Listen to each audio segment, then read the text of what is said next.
kò sí ìtàlẹ̀ yọkúrò bẹ̀ gbogbo ẹ̀ pátápátá bẹ̀rẹ̀ sá. Akramakumullah. ẹlẹ́fẹ́ fásitì mẹ́sẹ̀jì kan bọ̀ tẹ̀ torí ẹ̀wà tẹ́lẹ̀ torí bàbá yìí pẹ́ púpọ̀ lórí ìjókòó àwọn fi ẹ̀ka lẹ̀. Kádìrì ọyẹ gbé kíní méjèèjì wa gbé báàdì méjì àti white àti black.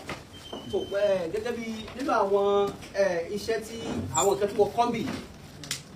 nípa ọ̀rọ̀ ẹ̀sìn mi jẹ́ gẹ́gẹ́ ọ̀rọ̀ tẹ́ sọ mi jẹ́ kí mo wà London kí n wá sọnù kí n wá mi ò gbàgbélé èsì gbàgbé àwọn nǹkan tí mo kọ́ ní ibí yìí nígbà tá à ń ṣe research kan nípa ọ̀rọ̀ Al-Qur'ani ni a wá rí wípé ọ̀pọ̀lọpọ̀ heritage ta ní Africa bí nígbà tá a débi ọ̀rọ̀ ẹ̀sìn wọ́n wá yàn mí pé kí n ṣe investigation kan nípa ọ̀rọ̀ Quran ìgbà táwa ń lọ tá à ń bọ̀ láwa a fẹ́ discover yìí pé ìjẹ́ wọ́n ti translate Quran rí ní Africa a rí tàwọn ìlú kan bàtà wá dé Nàìjíríà a rí àwo tàwọn Haúsá before 1979 bàtà wá débi Yorùbá láwa rí wípé ẹni tó kọ́ translate Quran sí Yorùbá Reverend Samuel Coe ní 1907 now Quran tó wá ṣe yìí báwo ló ṣe ṣe because reference abágbé reference kò ó ṣe mùsùlùmí so pastor ni so mo wá wádìí olùgbọ́lárúbá kò sí kankan pa Islamic studies báwo ló ṣe wá rí Quran ṣe ó bẹ̀rẹ̀ ní 1907 ó parí 1924 àwọn CMS ni wọ́n bá tẹ̀ mo wá wádìí mo wá wá Quran yẹn títí fún ọdún mẹ́ta ní ìlú yìí ní orí kó tó wá di wípé Ọlọ́run ní kí padà rí ní SWAS náà ṣe wá rí nígbà táwa ń ṣe ìwádìí yẹn lọ sà ní ọ̀sẹ̀sẹ̀ àwọn òṣìṣẹ́ ṣe research kan èyí tí wọ́n ṣe ní 1973 èyí tí àwọn bàbá wa Sheikh Adam Abdullahi lórí ọ̀kìmọ̀ àwọn bàbá wa tí orúkọ wọn wà ń bẹ̀. now ìgbà tí àwọn bàbá tí wọ́n ṣe wàhálà lórí iṣẹ́ yìí táwọn tí bàbá dẹ̀ kó kọmitì jọ tí wọ́n yan ọ̀pọ̀lọpọ̀ àwọn àfà láti Ọ̀yọ́ láti Abẹ́òkúta láti Ìlọrin láti gbogbo olú nílẹ̀ Yorùbá pé ó yẹ kí a ní Yorùbá Quran tí ó já sí pé àwọn Yorùbá á lè ní gbogbo gbìyànjú bàbá lórí iṣẹ́ yẹn kì í ṣe iṣẹ́ kékeré ṣùgbọ́n nígbà tó yá lára àwọn kan tó wá yẹ̀ wò wọ́n wá ń kọ̀ndẹ́mù àwọn bàbá yìí wípé iṣẹ́ tí wọ́n ṣe ò dáa wọ́n sọ wípé wọ́n mọ ṣẹ̀ríà wọ́n mọ pa ọ̀rọ̀ ìsìláàmù wọ́n ṣàbà àwọn bàbá yìí jẹ́ wọ́n dẹ̀ kọ ìwé sí ìjọba Saudi lórí wípé iṣẹ́ tí wọ́n ṣe yẹn ò dáa torí náà àwọn fẹ́ tún iṣẹ́ yẹn ṣe nígbà táwọn náà wàá túnṣe èyí tí wọ́n láwọn túnṣe mo review ẹ̀ fún bí ọdún méjì so àwa rí wípé àwọn tẹ̀ tún wá bà iṣẹ́ àwọn bàbá yẹn jẹ́ because copy and paste iṣẹ́ wọn àwọn bòbí wà tójú wọn fò tí wọn tú àwọn bòbí wà tó yá sí pé nígbà tó lọ́hùn sọ wo àwọn rọ́bù sàmáwáàtì wọ́n ń tú sí ọba sánmà instead ọba àwọn sánmà nígbà tó yá sí pé nínú nǹkan tẹ́ kọ́ wa sà nípa pé mufrod musanna jamu wà so a rí i pé ṣíṣẹ́ tí wọ́n náà kò kún jọ̀sùn kò kún so now ni mo wá ní àlùbáríkà yìí sà ni wọ́n á bẹ̀rẹ̀ iṣẹ́ yìí ní 2004 mo wá parí ẹ̀ ní last year wọ́n gbà mí 22 years ni mo fi bẹ̀rẹ̀ iṣẹ́ yìí nígbà tí ẹ bá wọ ẹ́ rí pé ọwọ́ ni mo fi kọ́ nígbà tí mo parí eléyìí mo ṣẹ̀ṣẹ̀ wá fi èdè Gẹ̀ẹ́sì kún mo dẹ̀ tún wá fi transliteration mo tún wá fi kún so wọ́n wá fi já sí pé ó ń jẹ́ 4-in-1 ìdí nìyí tí mo fi wá gbé project yìí ní 4-in-1 mo ti sọ̀rọ̀ ẹ̀ lórí fóònù fún yín tí ẹ bá mi sọ̀rọ̀ nígbà náà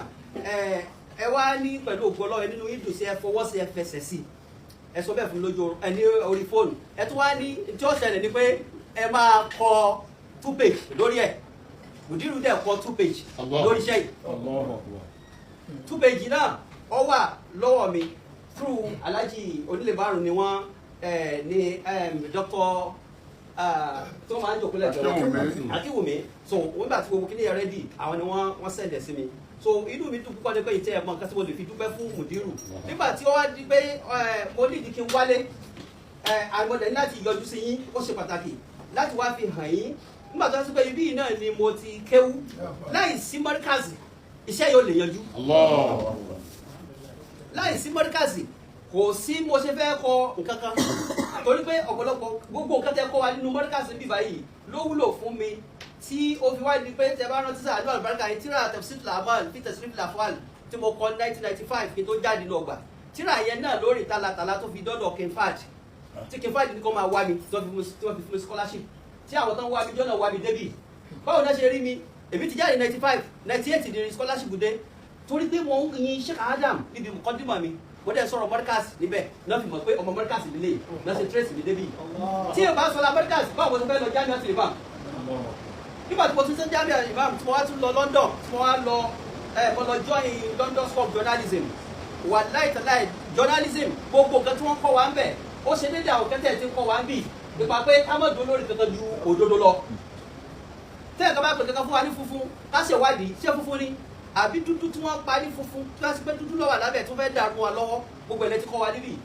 tí ì bá sọ náà ọ̀pọ̀lọpọ̀ àwọn nǹkan tẹ́ kọ́ wa níbí iṣẹ́ yóò lè láṣeyọrí ìdí mo ṣe sọ bẹ́ẹ̀ ní Saudi Arabia ní Jamiat Imam tí wọ́n lọ wọn kì í kọ́ wa ní ilmu mọ́tìk wọ́n gbà pé haramu tí ọba ọmọ mọ́tìkì kùránì wo ló wá fẹ́ tú nígbà tí kùránì sọ̀rọ̀ àwọn àpapọ̀ láwọn ibìkan tó àfikún dé làákàyè rẹ̀ ló fi mọ̀ nǹkan tí Ọlọ́run bá wí ń bẹ̀ nínú àwọn àgbáríkà àwọn nǹkan tí ẹ kọ́ wa so bó ṣe wá decide láti gbé wa láti wá fi hàn yín bá mi kó àwọn báírò yẹn jáde nínú bí báírò tí mo fi kọ kíní yìí ó lé ní 100 àti 120 pen ni mo lò tí mo fi kọ kíní yìí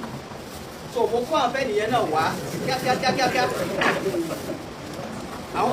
pẹ́ẹ̀nì tí mo lò ní sáà tí mo fi kọ kùrán yìí lọ́sùn pé tí bá ti pẹ́ẹ̀nì ọ̀kú báyìí àti kọ́tán tó bá tán ní tó máa mú mi àwọn pẹ́ẹ̀nì tí mo lò tí mo fi ṣe iṣẹ́ yẹn òun yẹn now àwọn evidences rèé lẹ́yìn ìgbà tí mo parí eléyìí mo wá bẹ̀rẹ̀ transliteration yìí ìdí tí mo ṣe transliteration ni pé yóò lè mọ wúlò fún àwọn tó bá sí pé wọ́n bá ka àwọn tí wọ́n ka Arabic àti wọ́n bẹ̀rẹ̀ ó ti parí pátápátá àti bẹ̀rẹ̀ typing àti bá a ṣe ń design ẹ̀ ṣùgbọ́n irú iṣẹ́ báyìí tí mo fẹ́ gbé sí ìta ọ̀dà kí Markaz wọ́n mọ̀ sí torí pé bíi ni mo ti kọ́ gbogbo nǹkan tí mo mọ̀. Alhamdulillah. Bàbá ní àwọn fẹ́ kọ́mọ sí àwọn nǹkan tó ń bẹ̀ wọn. Láàrin Nàìjíríà sí ọ́dún yìí wọn àti bàbá ṣe ká Ádámù wọn mara wọn ọmọ Markaz yìí ó sì mọ kí Ọlọ́run ṣe fún bàbá lóore mímọ̀ lọ́la ké gbogbo tọ́lọ̀ ń dá wọn gẹ́gẹ́ bíi pé òun náà dá nǹkan mọ̀ orí ìkẹ́ Ọlọ́run lára ṣe ká Ádámù ó sì dá mọ̀ pé ìkẹ́ Ọlọ́run lè rí.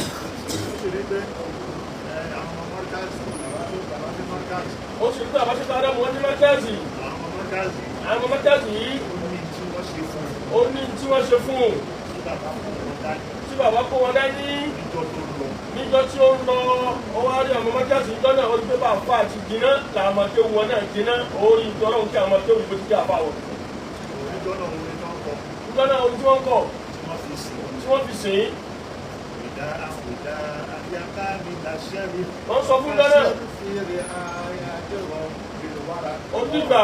ó dàbọ̀ bó ti kúrò lẹ́yìn dáadáa ó gbádùn rẹ̀ dáadáa ìwọ́n kábílù ṣẹ̀rífù àwọn sọ fún ọ pé gbogbo ìgbà tó lò láyé ọmọ bẹ́ẹ̀nu àbò Ọlọ́run ọmọ bẹ́ẹ̀nu àánú Ọlọ́run ọ̀sùn mọ́ bẹ́ẹ̀nu oríṣọ́ rẹ̀. Nípadà tó padà nì.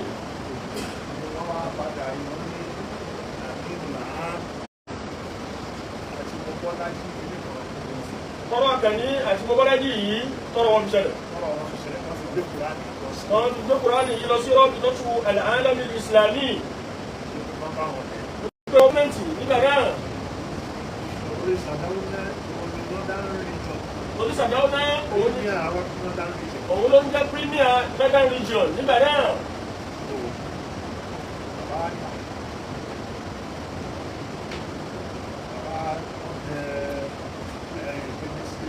Wọ́n á bẹ kí ní sí bàbá bí àwọn fẹ́ rí bàbá nílò ọ̀rọ̀ Kùránì. Bàbá aṣọ́ka Ádámù náà wá tẹ lẹ́tà. Lẹ́tà yẹn kọ́pì lẹ́tà náà.